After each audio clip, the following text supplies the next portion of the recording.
everybody, welcome back to Screen Heroes. This is episode 121, and we will be reviewing season 2 of Luke Cage, the Marvel Netflix series starring Mike Colter.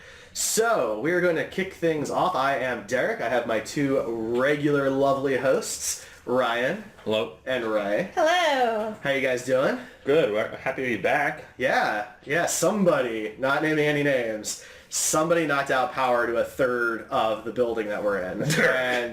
And we've got that under control. As you can see, we have lights and internet capabilities, so we're good to go there. Sorry about that. So, I don't know, Jurassic World was what we were supposed to talk about last week. There were dinosaurs. We have opinions about that, but we're not going to really get to talk about it. Yeah. I'd like to apologize to Ryan for making him watch a movie he wasn't that interested in, and we still didn't talk about it. It's fine. It happens. That's only, the third time that's happened or something? I don't know. That we've made you watch a movie you didn't want to see? No. We didn't end up talking about. I don't know. It might only be the second time. I can't remember. Fair enough. It happened once before. Either way, not a big deal. Not a big deal. I'm going to get reimbursed from the Patreon, so it all works out, you know? Yeah, you let me know when that happens. So let's kick things off with our news segment. What would you guys like to start with in the news area? So just today, Yvette Nicole Brown was announced to officially replace Chris Hardwick on AMC's Walking Dead, or Talking. Talking Dead, yeah. Yeah. Well, what is the Walking Dead panel? Yeah. I think. Would they say she's replacing him on the show? There's a lot. I thought it was the Walking Dead panels at San Diego. That's fair.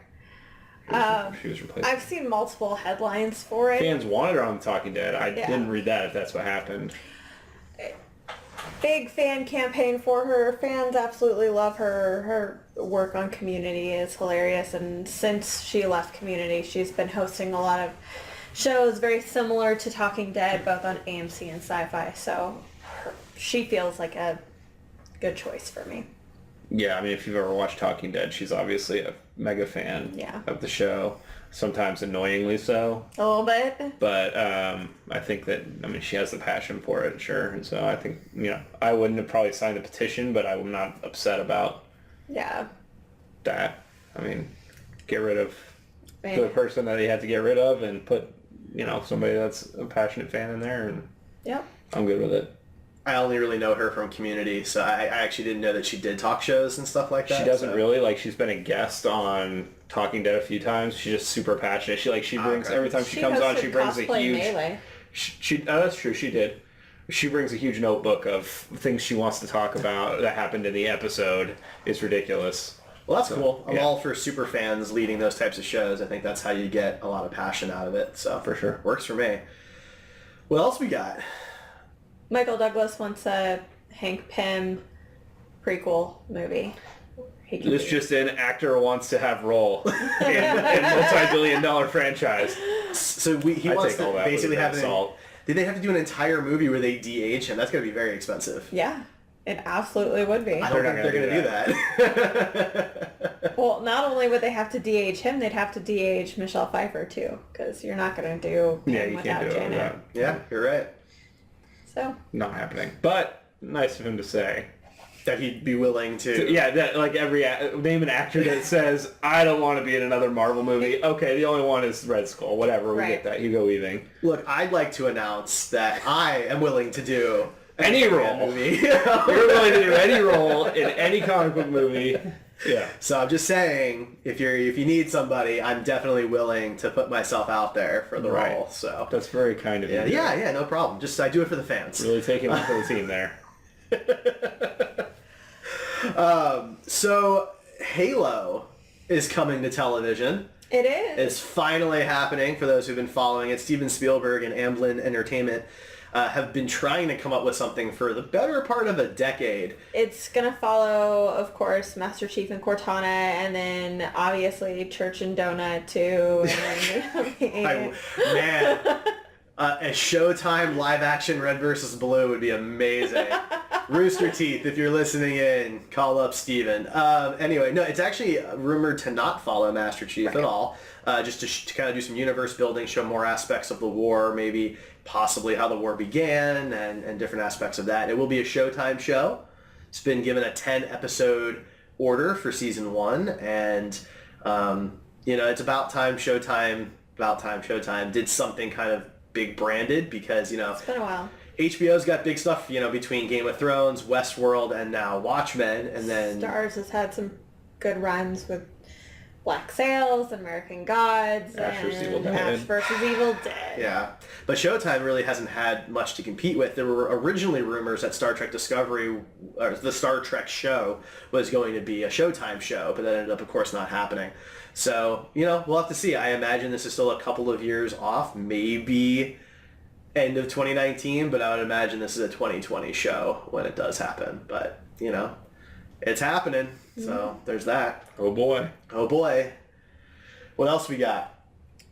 Miles Teller was cast as Goose's son in Top Gun 2. I almost Danger Zone. When I wrote down the note, I wrote Top Gun 3 because it feels like they've been trying to do this for a while. Well, it's really more like Top Gun 4 because you have the two Hot Shots films. It's true.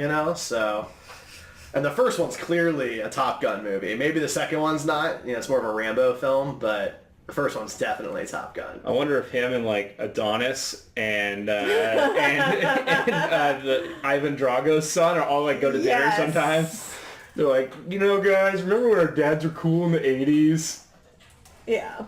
I don't remember when they were cool in the 80s. I remember when they were big damn dorks in the 80s. Some of them.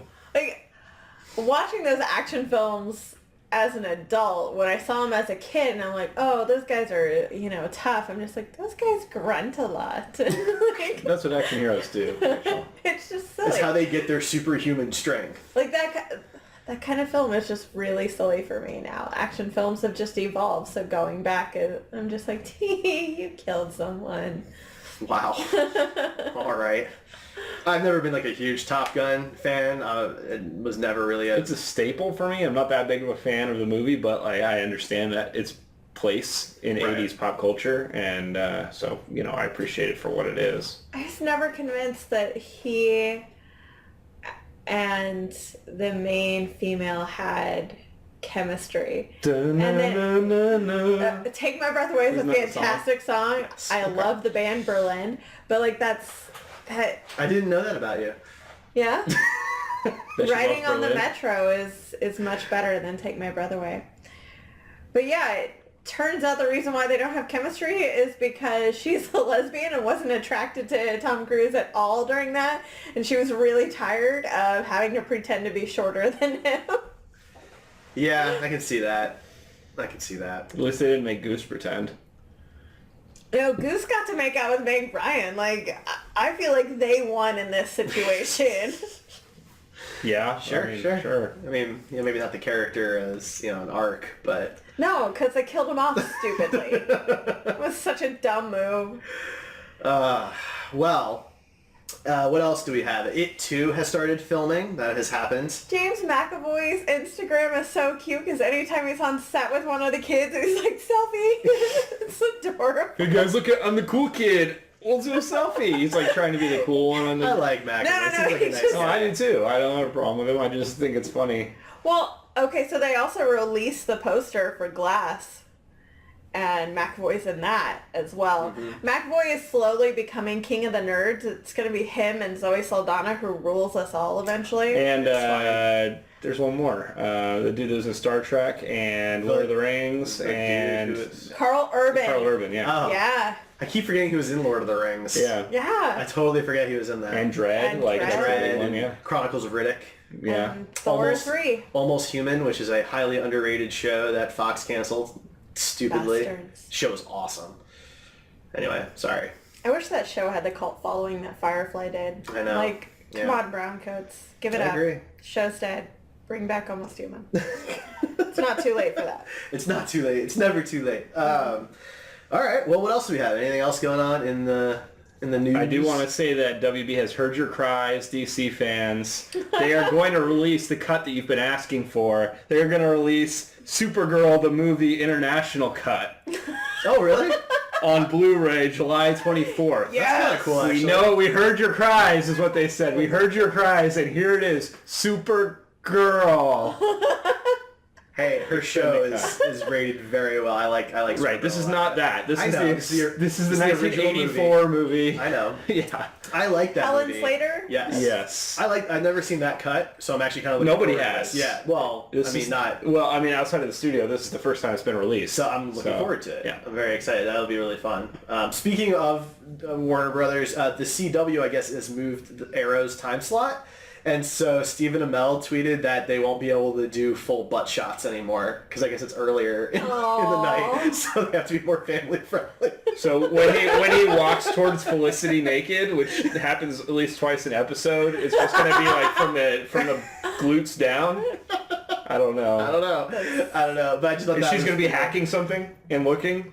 Hacking, looking. That's just hacking and looking and hacking. Yeah. Probably hacking and nuking a city or something. I don't know. That's what she usually does. Convincing the other superheroes that she has to commit atrocities. Yeah, exactly. Nuke a city one time. Yeah, and you're a city nuker for the rest of your life. Yeah, well.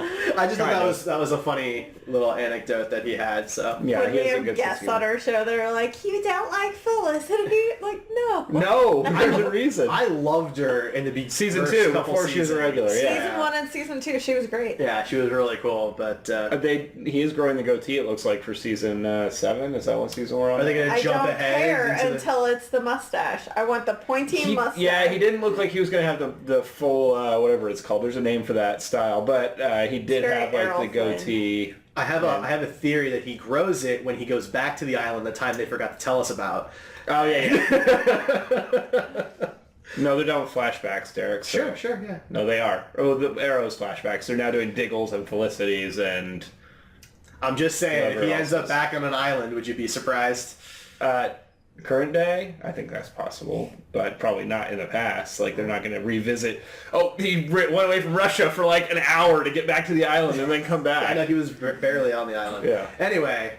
Tangent. All right. Anything else? No, let's just make fun of Arrow for an hour. No. Let's do that. Only if we can invite some of our favorite guests on while we do it. We are going to switch over to Marvel and talk about Netflix Marvel's Luke Cage Season 2. Before we do that, we're going to take a short break, so we will be right back. Hey guys, it's Derek of Red Shirts and Runabouts, the Heroes Podcast Network's dedicated Star Trek podcast series. Join us every Friday for new episodes covering everything from Star Trek Discovery all the way back to Star Trek the original series.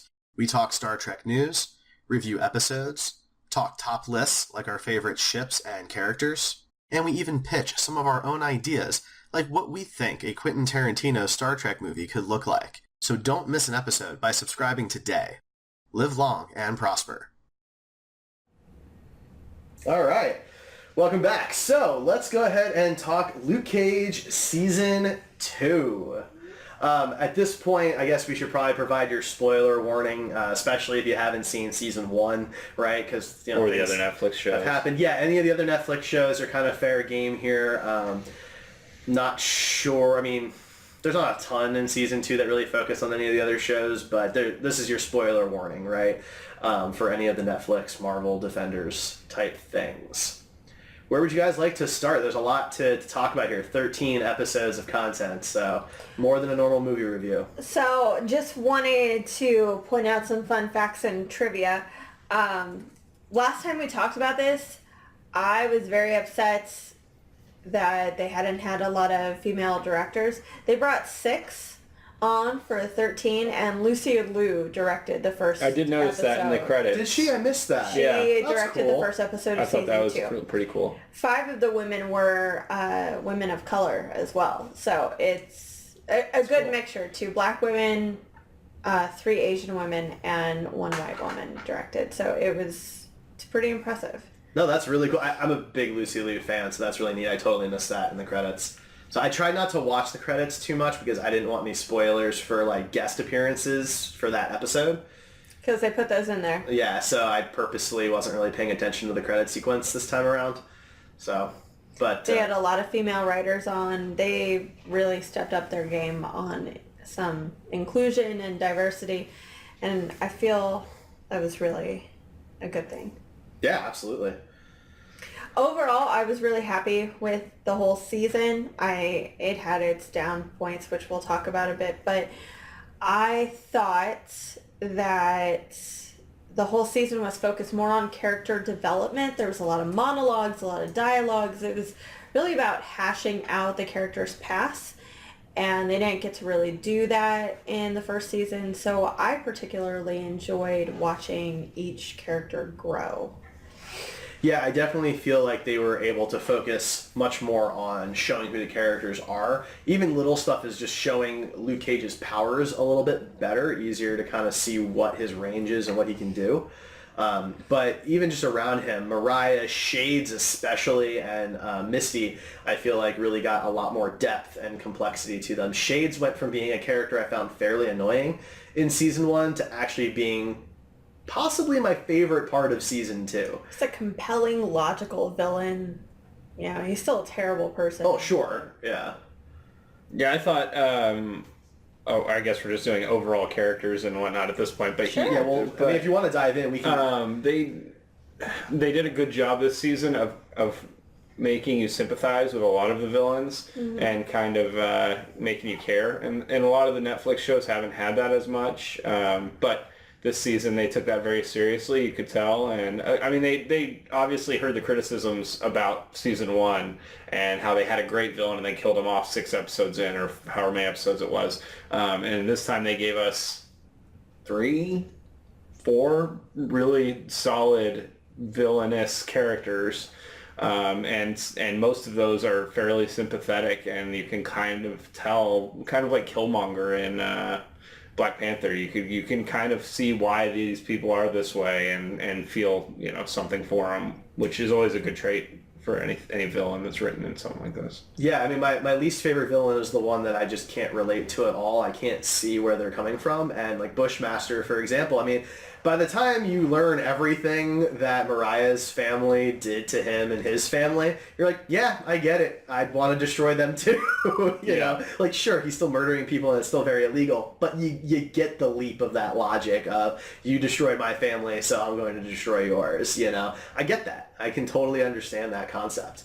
Bushmaster's motivation and story arc, I completely related to Killmonger, and everybody says Killmonger was just such a great villain and he's one of the best Marvel's had, and that's true, but man, they are not really watching the shows then. No, Netflix has some great villains. Yeah, between Wilson Fisk and the Purple Man and now Bushmaster, like they're and they don't kill him off. No, like, no.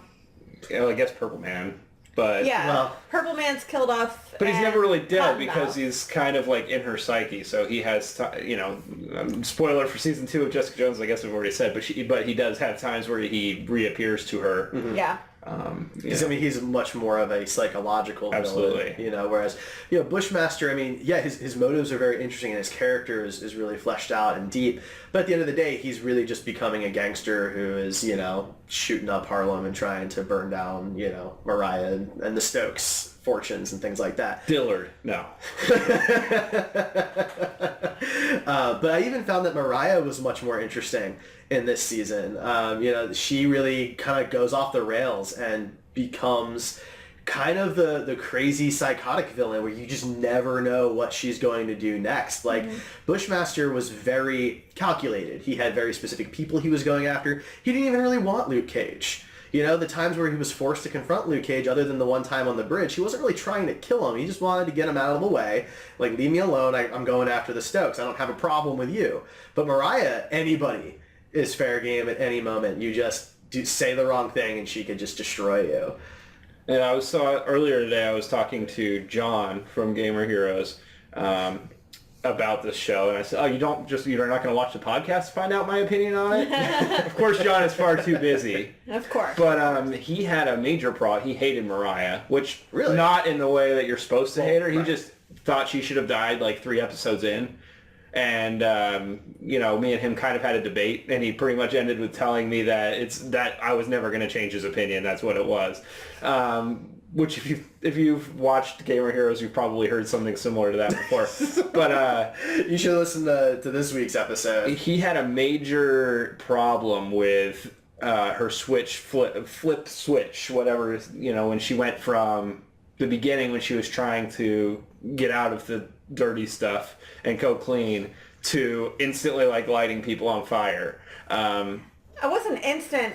That was 12 episodes. So, not completely instant. Well, it wasn't really. I mean, that was like episode 3 or 4. I think that she was when she was trying to open the center and get out of the gun game. She was still trying to do that. Episode 3 was when the center was there. By the first episode, they talk about her being done with guns and being legit. So, but even then, Shades is much more wanting to be legit than she is. Yeah, he's very much, if we do these things, sell the painting and we can be legit like tomorrow. And she didn't want to do that. She still was kind of tiptoeing that line when it was convenient. She wanted everyone to think that she was going straight. But at the end of the day, if it was going to suit her to do something illegal, she was still going to do it. Whereas Shades really wanted to step away. He was done, right? That's kind of part of his arc. So I don't think it was much of a flip switch as much as she just got to a breaking point where she just gave up trying to pretend that she was going straight. You know what I mean?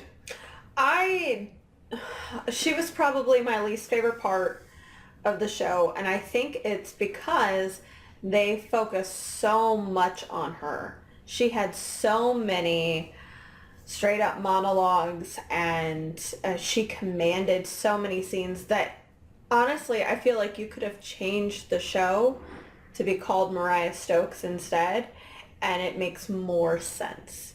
I think more of this season was about her and her conflict with Shades and Bushmaster, and Luke Cage was a side character in his own show. Yeah, and I actually, when I was talking to him about it, I told him that it was weird he had a problem with that character transition when there were much, much bigger character transitions that took place over a much shorter time period. Yep. Which, that's towards the end, so I don't want to get into that quite yet, but... I want to talk about that. I'm sure he will. But I mean, it was really weird to me that he had such a problem, and it's good that you guys I seem to agree with me that I didn't think that was my argument was that she went through a bunch of stuff that was pretty bad, and all of a sudden just stopped. It wasn't all of a sudden. She stopped caring about keeping up that persona, and. You know. I mean, from my perspective, I felt like the whole thing was a facade. She was creating the center. I'm not saying she didn't want to do any good. I'm not saying that because I never thought that she was pure evil, but she definitely only does good when it suits her. And I saw the center as being a facade of showing what she wants the public to see her as. And really behind the scenes, she was still going to do whatever the hell she wanted. It's really, she has one of the best examples of Stockholm Syndrome I think I've ever seen done in a television show, especially live action, because she blames Mama Mabel for her entire upbringing and how this woman controlled her and abused her throughout her entire life. But that's all she wants to be. She wants to be a prominent figure in her community, and she wants to be a badass bitch that runs everything. So that's all she wants, is to be her grandma, even though she hates her with a passion. So which is kind of the theme for the entire show. Everybody is that. They become who they don't want to be. Yeah, actually, that's a very good point. In chat, Dokrev said that he thought that Shades and her relationship was weird, which is something that was brought up to me by one of our other friends. He had watched the show and I hadn't. And yeah, I thought it was awkward and weird. It was so creepy, that last episode last season where like she licked him. Yeah, and then there was more of that this season, but yeah. I think... That restaurant scene was... me and Dokrev talked about it earlier, and I told him that I figured it out. I figured out why it was so weird, and it was intentional. It was because you're looking at a closeted gay man that's in a relationship with a woman for. There's obvious reasons there to maintain his image or whatever the reasons are, and so it's supposed to be uncomfortable because it's super uncomfortable for him, and so that needs to translate to the viewer. I believed he was bisexual. Maybe so. I thought he was truly in love with Mariah, and I didn't get that vibe. I did. I just really. But I mean, you can. I also feel like you can be in love with someone without it being a physical, sexual type of love too. So I mean, they didn't really dive too deep into it. So I'm not really sure, right? But he obviously had some type of sexual relationship with Comanche when they were in prison. And he said he loved him. Right. You know. Yeah, So and you know, I don't know if we want to switch gears to talk about Shades or not, but the Mariah aspects of it though was weird. I mean, Mariah was in a huge position of power in Harlem. She had all the money, but she also needed somebody who had the connections and the experience from the darker side of things, because she didn't have that. From the first season, what was his name? Copperhead. Cottonmouth and Diamondback. Yeah. They're all named after snakes. I know. That's why I said Copperhead. Cottonmouth. Black Mamba. Cottonmouth. No, that's you know, Uma Thurman. With him gone, she needed somebody to kind of help her know the rules of that land, right? And so it was kind of a relationship of convenience for both of them. They both kind of needed each other. Very symbiotic. Right, because they were both at the top. Symbiote. And symbiotes. But when you're at the top, you know, there's only so many options, right? And so it wasn't like they were going to be dating anybody else. Right. Who else were you going to bring into that level of knowledge for what was going on? So it's kind of hard to take that all apart and know for sure if it was, quote, true love, or if it was more of just A relationship of circumstance. Yeah, exactly. Like I believe they. That's cared what for each That's other. what I thought it was. And yeah, I don't think that he like hated her or anything, but I don't think he was in love with her in the traditional sense. You know, maybe he cared enough about her to where he could call that love, but I didn't get the feeling that he didn't enjoy like having her lick his face or, you know, any of those. So I didn't get that vibe. Maybe I was off on that, but in any case, a closeted bisexual man, or however you want to look at it, that's still in love with somebody they doesn't want to be with at the time, because that would compromise a whole lot of things. I do want to give Marvel some credit for actually having characters. I did like not see that in coming the show. either. Like that was out of left field. Well, because so much now we're seeing these movies. Well, I guess it's more with movies than with shows these days. But movies where they say outside of the film at some panel or interview that a particular character is homosexual or bisexual or something like that, but you don't ever see it in the movie. Yeah, it never happens in the cut context. The scene, or they add it to supplemental material. To be fair, it's not like you see the two of them making out or something in this. No, you but just they hear say them talking they about full it. on discuss it, and they handle it in a way that felt naturally in line with the story. Yeah. They didn't just flat out, like, another huge problem people have with LGBT representation is that they come out being caricatures instead of, just normally talking about the relationship. And that's what this was to me. Like, they mentioned it a couple times, and that was it. I mean, obviously it was something that Shade struggled with, right? Because his, at least outward opinion on it was that was only for prison. And now that he's out of prison, that's gone now. That's another world, right? I believe that he was in love with Mariah, but I also believe that he was in love with Comanche. And they're two completely different in loves. And, that whole concept of being in love with two different people, that is something that sadly books like Twilight championed, and in that it was just stupid because the writer didn't want to make a choice and hurt fans. But in here it really did look like he had such an internal struggle between the two closest people in his whole life, and both of them kind of betraying him. Yeah, and once in retrospect, it's kind of easier to understand how Comanche was able to kind of be the snitch and get away with it for so long, being so close to everything, because from Shade's perspective, like, this person would never betray me. So it's not even anywhere on my radar as something to even consider. Yeah. Right? And that makes the death scene, the shootout that happened with the police chief, even that much more intense. That was heartbreaking. And that comes back around later too, because he was emotional and he took the second shot from close range, and he knew that that's not something he should have done. But he did it because he was so upset and emotional, and he felt betrayed and wanted to kill Comanche, but at the same time didn't want to see him suffer because he was in love with him, in some capacity, however you want to frame that. And I think that's why I think Shades is my favorite character from this season. I think he was by far the most interesting and complex, and probably the most well written. I like that they kept him alive, because I really want to see him next season. Well, just think, Fisk is in prison too. What if Fisk needs a replacement for his Wesley or whatever that was killed in season 1 of Daredevil by Karen? So maybe they'll meet up and, how great would that be? Man, like if that's the direction they're going, and we're gonna see like a Fisk Shades team up, and maybe Daredevil and Luke Cage shows up on like Daredevil season 3 or something like that. I mean, that'd be fantastic because you're talking about those two actors are. But really the only downside and reason why I wouldn't see them doing that is because you would literally have to be watching you would have to have watched all of Luke Cage and you would have to watch all of Daredevil. So that's those two shows for sure. Not necessarily. At this point, I think Marvel needs to give up on who's done their homework or not. They need to make great stories, and if that means crossing over, then that means crossing over. I agree.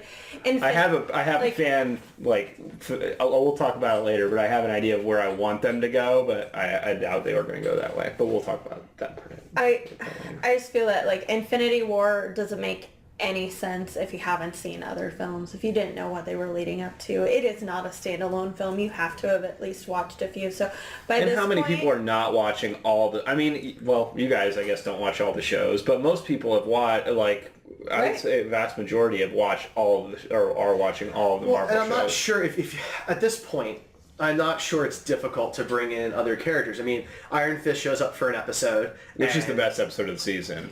And the best episode that Finn Jones has appeared in. It's my favorite. Because Scott Buck wasn't the showrunner on this. But my point is, though, he's able to come in and say some throwaway lines about who he is, and you just accept that that's who he is, and that you don't need to see his entire season to understand that.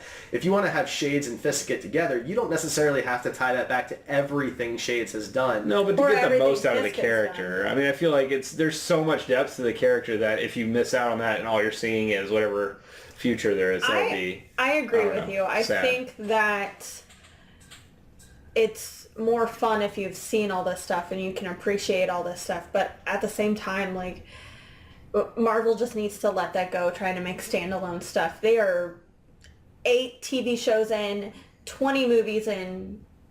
Let it go at this point. Just make the stories you want, and if people want to play catch up, they can. Yeah. That's on them. Especially on Netflix. I mean, it's all right there. You can watch it immediately. It never comes down. They never get rid of their own content. And I mean, one of the things that, of course I'm going to bring up Star Trek for just a moment, but one of the things it did well was that type of universe building. In the jar. No. But they did that type of universe building, though, where they kind of just assumed that you're going to do your homework, you're going to watch these shows, and you're going to understand what's going on. And they did that a few times between The Next Generation, Deep Space Nine, and Voyager. Those shows crossed over. There were characters that moved back and forth. And if you didn't know where they came from, you weren't lost, but you definitely didn't get the full picture, right? And that was the 90s. It's 2018 now, and these are streaming shows that you can watch whenever you want. They're only 13 episodes. I don't feel like it's a big ask when in the 90s these seasons went twice as long and you were still expected to watch them. Yeah. So I hope that they do that. I hope that they are able to continue bridging these gaps because at the end of the day, Manhattan is not a big place. There's millions and millions and millions of people there, but it's tiny. And the range that these characters are watching over, Harlem and Hell's Kitchen, are small spaces. So there should be more crossover than there already is. Story-wise, why I don't think Fisk would actually pick up Shades is because everybody's going to know that Shades is a snitch. Yeah. And I don't think Fisk would deal with a snitch. But I also think... They could write it out. They could figure out a way to write it out, but still. Fisk is the type of guy, though, who wouldn't... He can see the potential or something. Yeah, he'll see the potential in Shades, and he's not one to be scared away by something like that, right? Because his ideology would be, fine, you snitch on me, and I'm going to destroy you, right? That would be the risk Shades is taking, because what Fisk would do to Shades, I mean, can you imagine? Way worse than what Mariah tried to do. I'd be way scared, more scared. So I think Fisk would just take control of the situation. Probably. And that's probably the way they would write it. I just feel like, I don't know, I feel like it would be a little out of character for him to bring on somebody that's just sold out another mob boss, crime lord, whatever. But remember that Fisk, his intentions are also very different than Mariah's. That's true. He wanted to rebuild Hell's Kitchen. His end goal, he was doing all the wrong things. That's what Mariah wanted to do too, is bring Harlem back up and... she wanted to be the queen of Harlem. She wanted to rule Harlem. Fisk wanted he wanted to mold it in his image because he honestly felt that was the way for Hell's Kitchen to be the best it could be. Like, he did it, he did the wrong things, but his intentions from his perspective were pure. Mariah's intentions were never pure. That center to help out people, that sounded like a really great thing. We could use one in Kansas City. Preferably without the severed heads. Right. We don't need the that. Insider trading. Yeah. We don't need that. Well, I mean, they can have, there's some, that's fine. I don't care about that. Free healthcare, it's Sure. trade-off.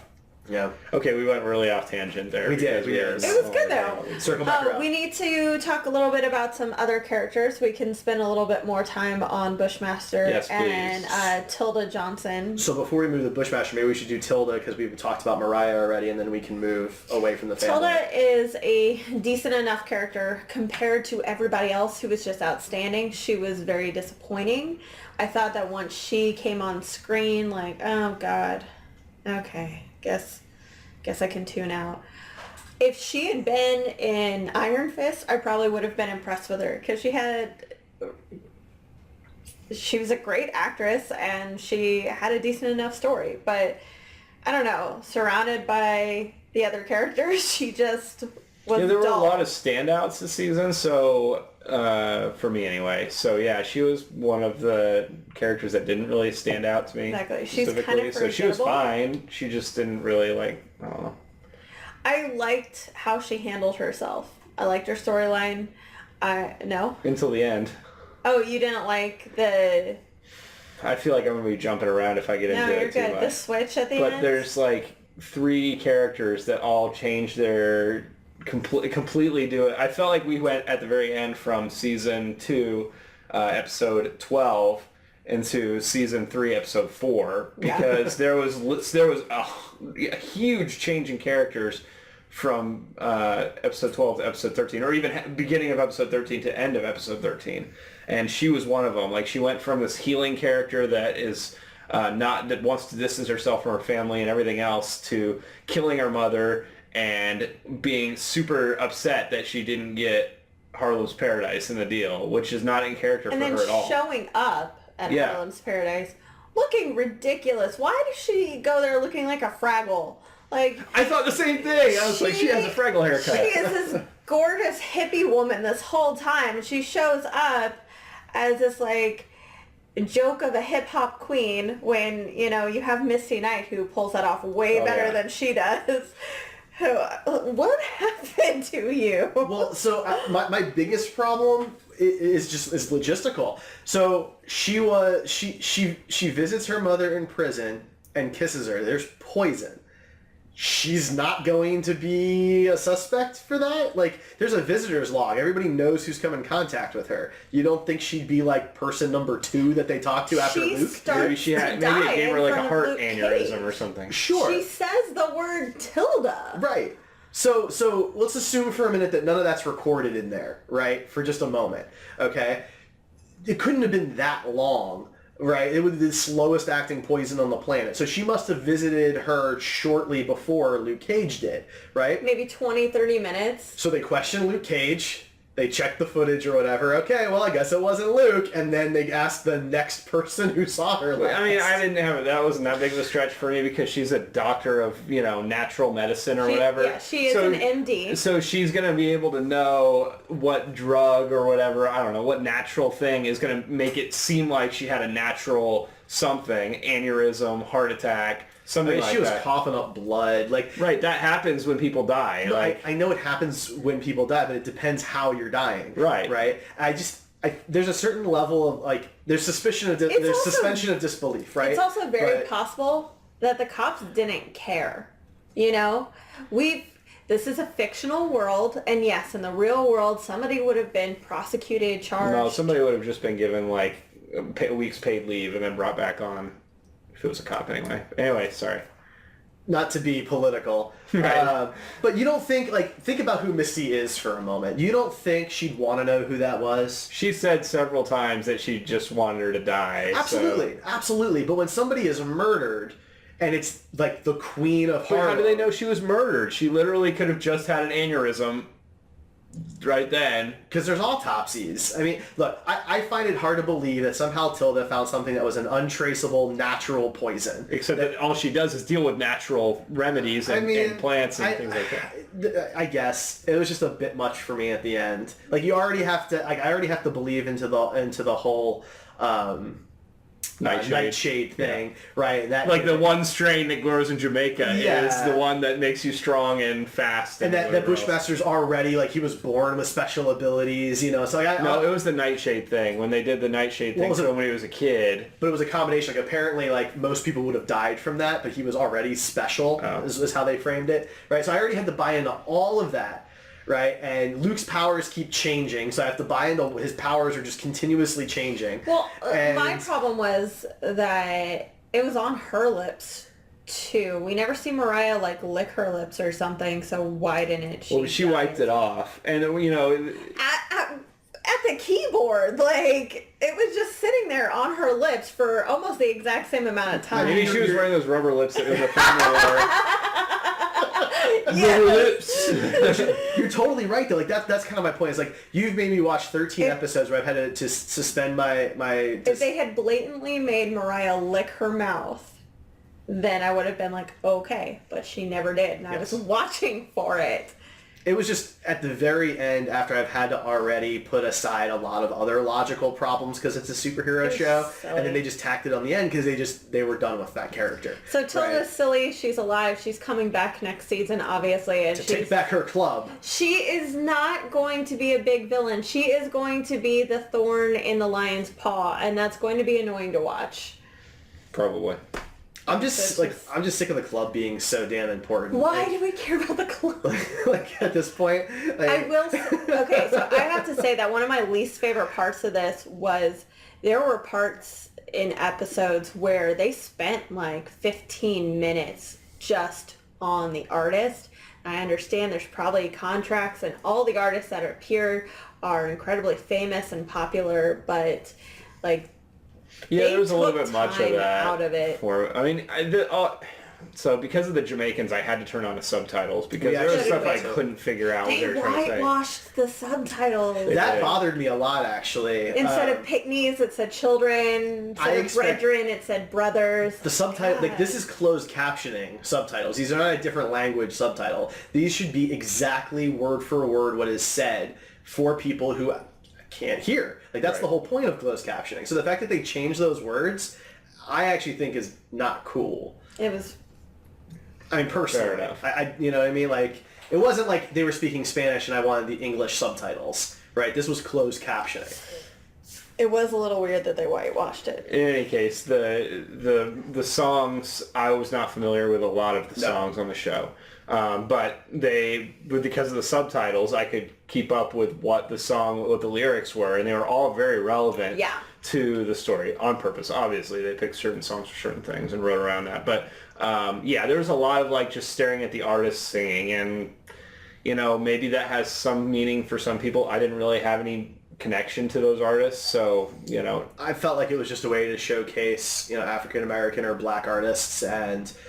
Sometimes it worked, sometimes it didn't. I think it's fine when there's actually people at the club and it's like a nighttime thing. It's always weird for me when there's a band or a performer there. You're just doing a recital. Yeah, and there's nobody's even watching, right? Because they're all up in the office, and that's it. I always thought that was kind of weird, but Doc Rev brings up the fact that each episode was named after a Pete Rock and CL Smooth song. I did not know that. Yep. And last season, each episode was named after Gang Starr songs. Huh. So music plays a heavier part in this TV show than any other Marvel property. Minus probably Guardians of the Galaxy, the first one. They're probably all... Well, the second one, too. I mean, there's... I didn't like the soundtrack as much, but James Gunn put as much effort into it as he did the first time. And it was there were certain songs that were a big part of the story, too. They're relevant, they're heartwarming, they belong in with it. So I think probably 26 episodes securates probably... Weren't all the Iron Fist episodes named after Wu-Tang songs or something like that, too? I didn't know that. That's weird. Well, because I know it's the not, director, that's the last album he bought before they got on the plane. And because like one of the Wu-Tang members directed some of the episodes. That's cool. I think because he's big into like kung fu movies. Gosh, RZA, I think, does a lot of kung fu movies, and he does. He directed. No, that's cool. That's really cool. By the way, if you're listening in, you can join us in chat live when we do this every week, Tuesday nights at 9 p.m. Eastern, 8 Central at twitch.tv/Heroes Podcasts. And so we want to thank Doc Rev and everybody else who joins us weekly for that to chat with us. So I think we need to talk about Luke and Misty. We haven't talked about Bushmaster, like, barely at all either, and he was... Should we finish with Luke because of how this season ends? We have 15 minutes left, so we need to talk about some stuff. All right, well... There's still a lot to cover. There's still a lot to cover. I think ending with Luke is probably good because, I mean, that's the end of the season. We end with him. Sure. So for Bushmaster, how do you guys feel about his character and his motivations, that type of thing? God, I love this character. Yeah, I thought he was great. Like, he was one of the standouts for me. You know, I didn't know how I'd react with the whole, you know, voodoo storyline, but it really played out. I like supernatural, kind of like that stuff, so it worked out pretty well. I did think it was the typical Marvel thing where you have the villain, it has the same powers as the hero, and even like they wanted the same thing, and a lot of their backstory, you know, they both had similar tragedies in their backstories, and you know, so there was and I realized that they were trying to do parallels, like this is you after one bad day, you know. They were supposed to be like, you know, opposite sides of the same coin kind of concept. Right, like the Batman and Joker, you know, kind of thing where you get Black Panther and Killmonger. Black Panther and Killmonger. Well, I mean, yeah, there's Thor and Loki. Yeah, that's their traditional thing, is a character that the hero has this set of powers and the villain has the same set of powers. And I mean, it worked in this because there was some small differences. Like Luke is a brawler, right? And obviously he was a mixed martial artist. He did a lot of capoeira was most of what we saw him do, which is actually not a real martial art. It's a show thing, but it's still cool to see in a show, and people still think it's a martial art, so it works in this fictional universe. But yeah, I mean, I thought he was an interesting character. The actor did a great job. He was very stoic, which normally would be a con, but I think it worked really well for this character. So the actor really brought it when it comes to that. He, you know, you have a stoic actor, it can come off stale, it can come off boring, it can come off disinterested in the project, and that is not what happened here. No, he's very focused. He's very dedicated. Purpose-driven. Yeah, exactly. Like he has his goal, and he has his plan for getting to that goal, and he's got blinders on for that. Everything else that's going around is just noise to try to distract him. And he was kind of an opposite of Shades, whereas Shades this season was much more emotional, and you got to see he was not stoic this season, you know. But Bushmaster, very stoic. And, you know, the thing with Comanche wouldn't have happened with Bushmaster because he's completely focused and aware of what's going on around him. He also commanded a huge presence, which I don't believe I've seen in a Netflix show since Wilson Fisk was the main character. I don't think villains have ever, like, stepped in front of the camera and just commanded your attention. And so I was really nervous for the people that surrounded him because I was expecting a Fisk-like character where anybody around him who betrayed him or spoke against him or something would have been killed. That's also kind of what the Stokes are doing, you know. But his family spoke badly about him to his face, basically, and he didn't. So Mariah ended up being that character that you were scared of, and Bushmaster. Because again, it showed that it makes Bushmaster a really solid, relatable villain because you realize, like, he doesn't hate his family and he doesn't hate people. He hates the Stokes. And he's open to their opinion. You know, his family's telling him how terrible what he's doing and how he needs to stop and how he's killing himself. And he's like, I respect your opinion. I'm going to disagree, though. Fun fact, the guy that played his dad, is it Nandi or something like that was the character's name? Anansi. I thought it was his uncle. Uncle, sorry. Also voiced Doomfist in Overwatch. Oh, I thought he looked familiar. I couldn't place it. Yeah. Yes. That's so cool. Yes, that's so cool. So you play video games and you can get that little reference. But I actually thought he was great too. Very... Anansi was good. He was a standout, but you didn't see him he wasn't a main character. Side character. Yeah, he was a really solid side character. You did care, like if he was disappointed in his nephew, you cared about that, Well, and Bushmaster cared. Yeah. Like, he wanted his uncle to agree with him, but he respected that he didn't, and he was bummed out that he didn't. And watching him burn alive was rough. That's heartbreaking. Yeah. Like, that whole scene, seeing all those innocent people that just came there for dinner because their family goes there, like, that was a little sad. Well, it turns Mariah into a villain that you can just completely hate. Yes. Right? Whereas most of the other villains, even the really brutal ones like Fisk, they still have rules that they follow. Like, that was kind of one of the main threads, was that Mariah just decided to break all the rules. Like, there's a code of the street, and even Fisk followed the code, and Bushmaster followed the code. But Mariah was just like, nope, that's it. We're done. Yeah. I'm going to do whatever I want. And so she has no code anymore. And if you have no code at all, then... Well, she doesn't have anything because she did. Well, you know what I mean. Yeah. She did. But you know what I mean, though, right? Like, Bushmaster still had a code. Yeah. You know? True. You look at the people that he killed people that broke the law, like the Atreus Plastics and Cockroach, and, he broke... he killed criminals. Mm-hmm. Some of them were white collar, some of them were just flat out murderers, and and some of them were they were really in with the Stokes. Yeah. Piranha was in with the Stokes. That's what that was really about. He was helping the Stokes make an absolute fortune. Mm-hmm. And that's illegally. Very, very much so. And that was something Bushmaster was going to pay attention to. Yeah. So, all right. Well, do we want to talk at all about Luke Cage's father? Reg E. Cathy passed away. This was his last role. Which was really sad. He was really cool. I liked him a lot in this. I did like that they had more of a religious focus in this show, kind of. I mean, I'm not religious, so I'll preface this by saying that I don't have like a built-in, thing where I want to see religion portrayed on the TV, but it did kind of ground Luke Cage as a character, and it's similar in a way that the Catholicism focus for Daredevil worked really well in that show. I feel like that worked really well in this show. It deepens the characters. Yes. We have so much greatness that have come from superheroes, but they're still individuals. They still have multi-facets to their life, and the Catholicism in Daredevil is great. Nightcrawler is also Catholic. He becomes a priest at one point, even. You would have no idea based on the stuff they've done with him, because they just make this blue guy appear and disappear.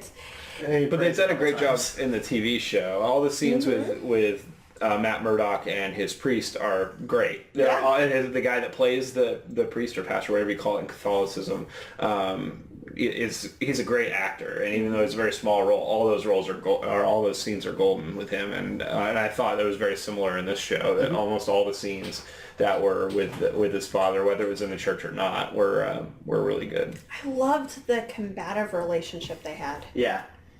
I thought that was really cool. I like the idea that, he was a man of God, but he was far from perfect. He's a shitty dad. And he knew that, and I like the back and forth that he and Luke had, and this kind of Luke's kind of reluctance, but still continued to talk to him and go to him for help and things like that. But in the end, I think that the arc ended very well, and it's a shame that the actor died, because I would have liked to have seen more of him. Mm-hmm. I'm curious if they'll do anything in season 3 to have the character die, but no, probably not. He just won't play a role. Yeah. Well, I mean, he could move home. He did right? his. So. Or Luke could go to his funeral.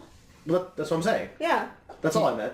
He played his part in this story. Yeah. I just meant would they make any comment about Luke's father dying? Is what it is. Yeah, or they could just make him go. They'll do it during one of the 4 filler episodes in the middle, probably. I didn't feel like there was much filler in this. I thought each episode had some slow parts that they could have cut out, and maybe that would have added up to knocking off 1 or 2. But I thought just the Daredevil seasons, they do it really well to where there's just not that much filler. There's still some filler that can go. These seasons need to be 8 episodes at the longest. I could see 10 episodes. 8 to 10 would probably be your magic number in there, but I don't know. I felt like there was a lot of filler. I felt like they drug a lot of stuff out. that wasn't really necessary to the story, and I don't know. I feel like, you could have cut probably 3 episodes worth of content out of it, and it still would have been fine. It probably would have been all the music scenes, really, that were 14 minutes long each. Some of the situations they put Luke in just to show off his powers bothered me, like when Piranha hired him as... that whole thing could have just been cut out and it would have been fine. And that was a full episode, I think, basically. And it kind of sucks because Foggy was in that, and Foggy was great. And I actually liked Foggy. Piranha. I liked how he was like a Luke Cage fanboy, all the merchandise and everything. Yeah, I thought that was great. Because you would think that those people have to be around, right? Yeah. For all people of the heroes. idolize football players and all these sports athletes and actors and stuff like that. So yeah, of course, there's going to be people that idolize. The Hero app was one of the smartest things I've ever seen. Like, why isn't that mentioned in any other Marvel thing? You would expect that people would point that out. Well, this is specifically the Harlem's Hero app, so it's designed to and Luke Cage is not hiding in the shadows, you know what I mean? Daredevil is. There was a time where Captain wasn't. But those guys, Cap and Iron Man stuff, they're worldwide. They're constantly all over. So having that app, you have somebody... where they are in a 4-block radius or whatever. Versus there's Iron Man outside Berlin, or something like that. I'm just saying, that would totally be a thing. It would be, for sure. There'd be, a subreddit, I'm sure, for each hero. Yeah, definitely. We need to talk about Luke, guys. Let's talk about Luke. God. Let's talk about him. So this was not Luke Cage's show. Like I said earlier, this was Mariah's show, and Luke Cage just appeared in, I want to say 15 minutes of each episode. A bit of an exaggeration, but all right.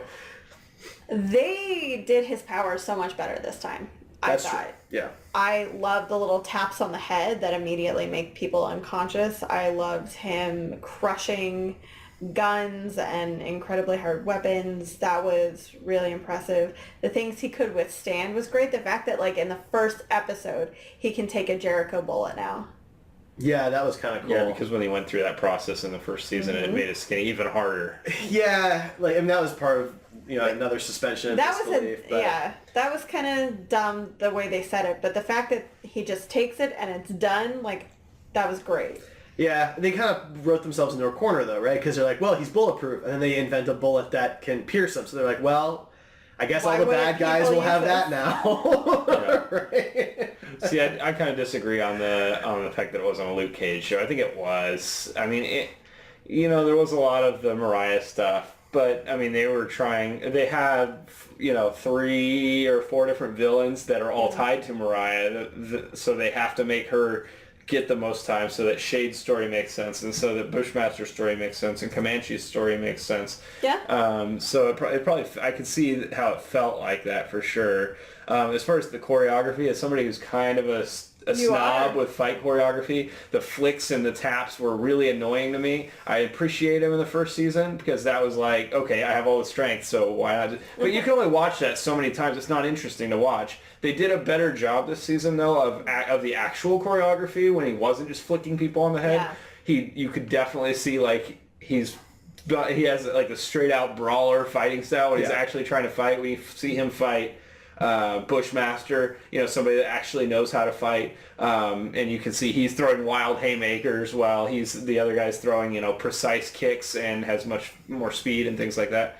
I thought they did a really good job with that, and I thought his team up fights were the best fights for me in the season when he teamed up with Iron Fist and did the patty cake. Oh, so good. I loved that. Yeah.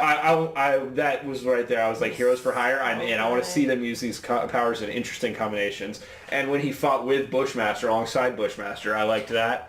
Even when he was fighting with Misty in that one scene in the that was garage or whatever. And actually when Misty and Colleen were fighting together, and that whole bar scene, I loved that scene. That makes me want Daughters of the Dragon so much. This is probably just because of what her purpose was. This was probably Colleen Wing's weakest appearance. I loved her. But she was still so good, and the two of them teaming up for a bar fight. When she's a cop, she's a cop and she's getting in a bar fight. I love that. But I love how Colleen's just chilling at the bar drinking, just watching her get punched in the face. Until the dude goes to grab and break a bottle. And she makes it an unfair fight. Yeah. She's like, all right, fine. Yeah, I like Colleen in that. But anyway, we're talking about Luke. To your point about Luke Cage, For sure. So my biggest kind of problem with a character who has these types of powers is just that, he's so strong that fist fighting with anybody seems kind of silly when it's just a normal thug. And then when they shoot at him, I mean, there has to, because it's all in Harlem, right? There has to be a point where just everybody realizes it's a waste of bullets. Yeah. And I feel like that just never happens. Just over and over again, they just have to keep coming up with one-liner throwaways about why these people continue to try and shoot him.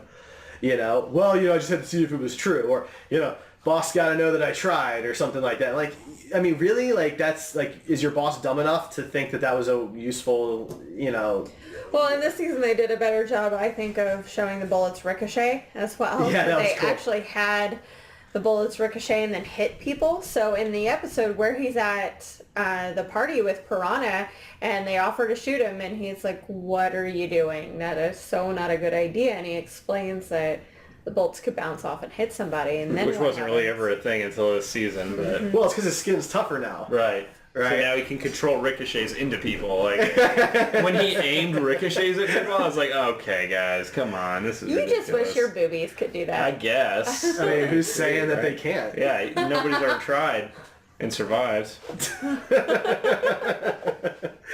So let's talk about his jump at the end, because I had to stop. Like, we try not to talk about this so we could talk at the podcast too, but I had to stop Derek just mid-sentence, and I'm like, the ending of Luke Cage is messing me up.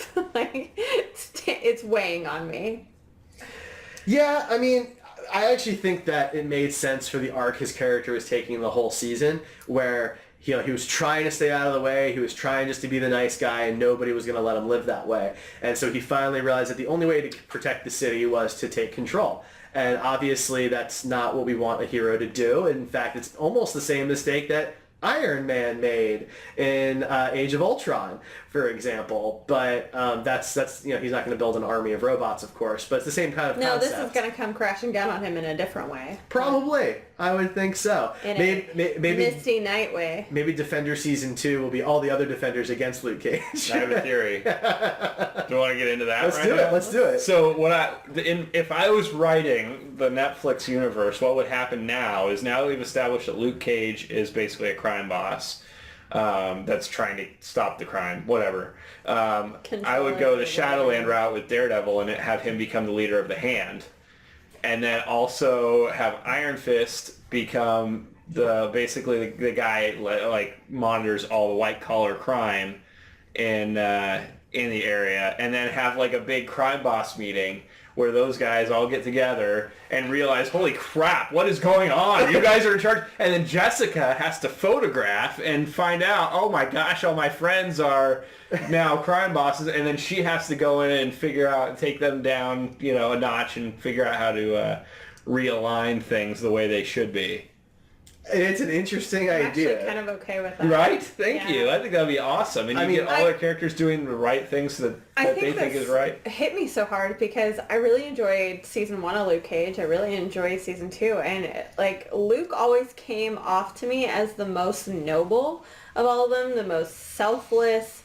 Iron Fist should be that way. He but should, but he's not. Well, until this, he was really good in this show. So in that one episode he appeared in, he looked like a human and behaved like one instead had control of his chi. He jackass. wasn't brooding the whole time. So, but the point of this season was really to push Luke into realizing that he just can't seem to catch a break. Every time he tries to do the right thing, it backfires in some way. Yeah. And he loses Claire. And early on, which was kind of odd. Very early on. He loses the barber shop. People are making fun of him.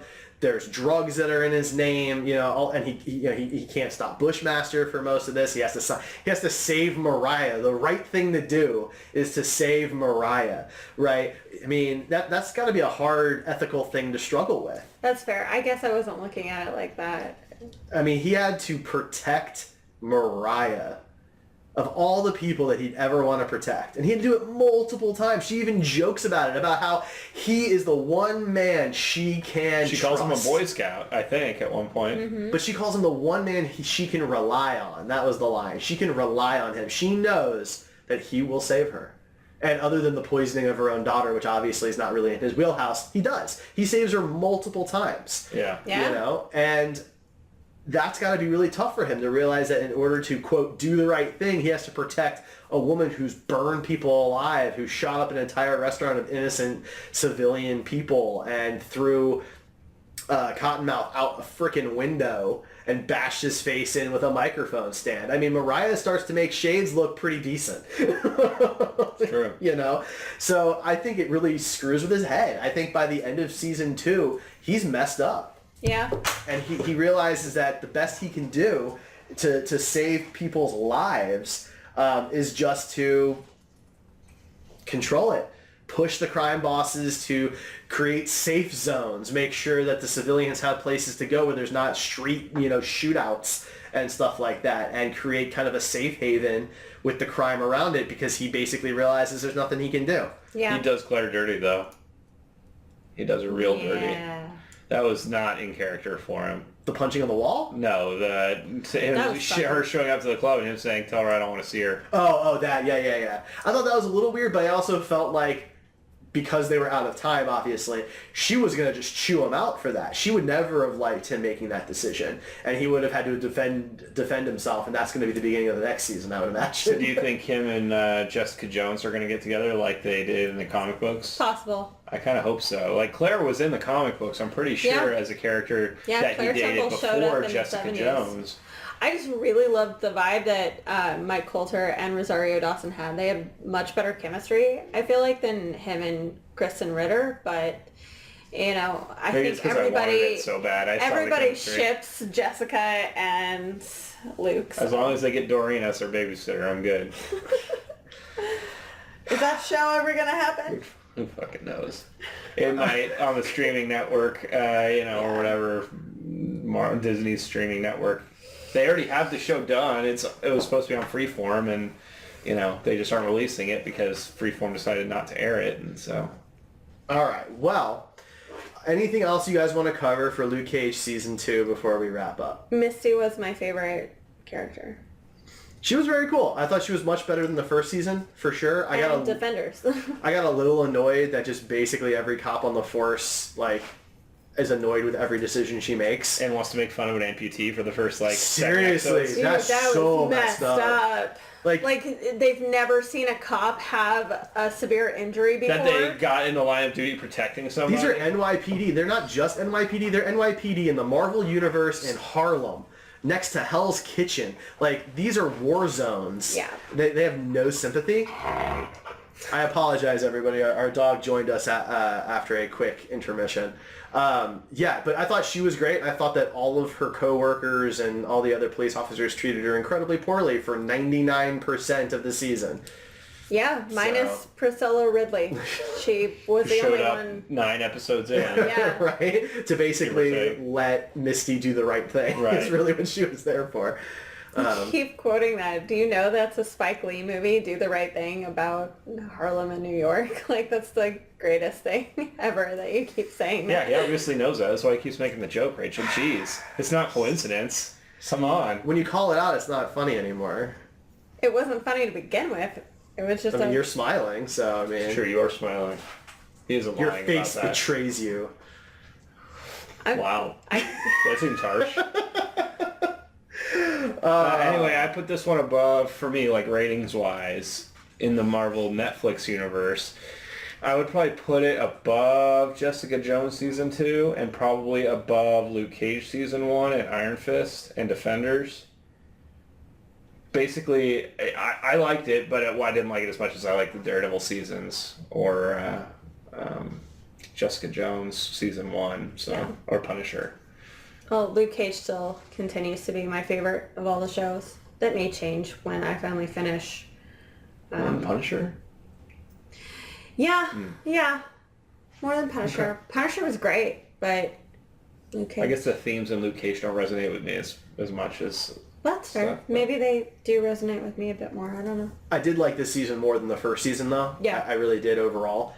Even though there's a lot less Luke in it, I still think the show overall was better. I didn't really watch much of The Punisher. I don't really care for the character personally.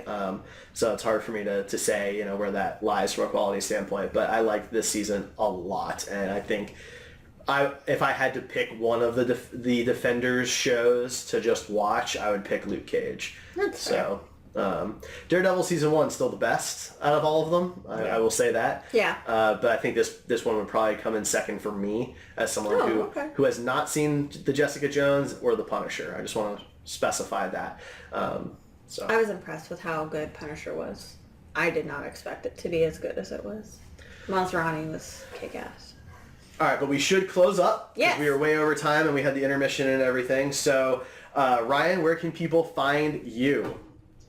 Oh. Buster Props on all the social medias, Instagram, Facebook, all that stuff. I have a Twitter, but I don't ever use it, so That's too bad. don't bother following me there. Ray? I'm Siren Ray. I am on 90% of social media. I'm very active on all my social medias except for Vero. I post there maybe once a month. So don't follow me there. That's stupid. I forgot about Vero. And I am the Star Trek dude on Twitter and Facebook. You can also find me on Red Shirts and Runabouts, our Star Trek podcast, as well as Gamer Heroes, our video game podcast. Thank you so much for joining us. We are Screen Heroes, part of the Heroes Podcast Network. You can find us at heroespodcasts.com or at Heroes Podcasts on Twitter, Facebook, and Instagram. We are also here live Tuesday nights at 9 p.m. Eastern at Twitch. You can chat with us like Doc Rev did tonight. Doc Rev is one of our patrons along with Jordan and Brent. Thank you to all three of you as our highest Patreon contributors. You can check out Patreon, give us a hand for paying for our new equipment. We could definitely use a new camera, for example. But we appreciate all of your support. We will be back next week with a review of Ant-Man and the Wasp. Have a good week, everybody. Bye.